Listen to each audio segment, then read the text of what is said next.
Listen closely, because what you're about to hear is one of the most shocking transformations in all of history, how the most feared persecutor of Christians became one of the greatest apostles of Jesus Christ. This is the story of Saul, a man whose name caused believers to tremble, and how one unexpected encounter on a dusty road changed the course of his life forever.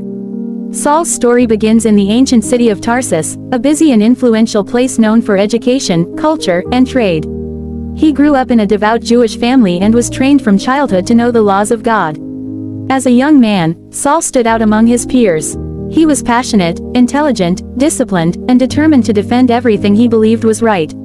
He studied under Gamaliel, one of the most respected teachers of the law, and quickly became known as a rising figure among the Pharisees.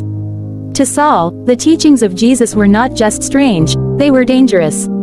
He believed that the followers of Jesus were misleading people, and he saw it as his sacred duty to stop them. Every time he heard someone speak about Jesus being the Son of God, or about resurrection, or about salvation through grace, Saul burned with anger. In his mind, he was protecting the faith of his ancestors. He thought he was working for God. And so, Saul became a hunter of Christians. He went from city to city, searching for anyone who followed the way, the early name for Christians.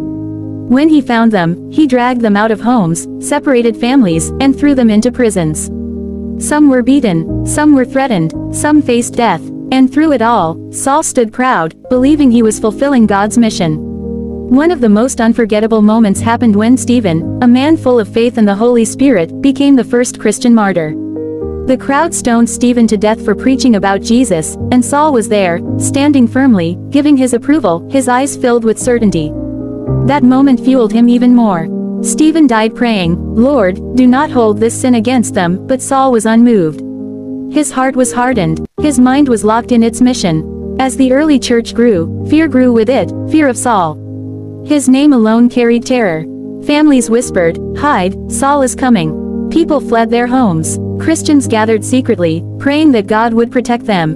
But Saul was unstoppable. He went to the high priest and requested letters, official documents to arrest Christians in Damascus, a major city where many believers had fled for safety. With these letters, he would have full authority to capture any follower of Jesus he found. With confidence, Saul set out on the journey to Damascus. The sun was high, the road was long, dusty, and silent except for the sound of horses' hooves and footsteps. But Saul walked with purpose. Every step brought him closer to what he believed was a righteous mission. He felt powerful, certain, unstoppable. But heaven had other plans. Near Damascus, at a moment Saul never expected, something happened that shook the entire world of early Christianity. A bright light suddenly flashed